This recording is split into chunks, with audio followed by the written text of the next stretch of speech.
Handa raw makipagtulungan sa investigasyon ng eskwelahan ng grade 8 students sa Parañaque na namatay matapos saksakin ng kanyang kaklase. Balitang hatid ni Maki Pulido. Ano na nangyari sa anak ko? Wala namang kapalit sa tindahan ng buhay ng anak ko. Bakit ganun kadali pinabayaan niyo? Labis ang paghihinagpis ng inang ito nang madatnang wala ng buhay sa ospital ang anak niyang babae. Ayon sa pulisya, 4 na saksak sa bahagi ng dibdib ang tinamo ng biktima.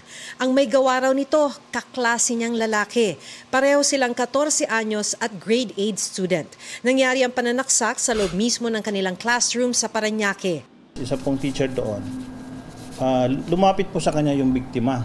Kasi yun nga po, sinasabi ng biktima, yung classmate nila may dalang kutsilyo at pinagbabantaan siya na sasaksakin. Pumasok ng classroom ang teacher para alamin ang sitwasyon. Maya-maya, bigla raw tumayo ang suspect at akmang lalabas ng silid, pero nagkasalubong sila ng biktima na papasok naman. Kinuha yung kutsilyo na nasa bag, doon na po sinaksak yung biktima.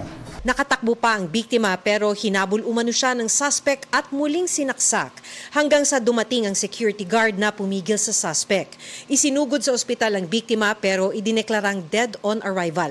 Sabi ng ina ng biktima, noong Martes pa nagsumbong sa kanya ang kanyang bunso na pinagbantaan siyang sasaksakin ng kaklase. Binubuli-buli po ako, mama. Marami po kami magkaka-classmate. Mama, papatayin niya ba ako, mama? Pero ang salaysay ng suspect sa pulis, binubuli daw sa school. Kasama na po yung biktima na nambubuli sa kanya.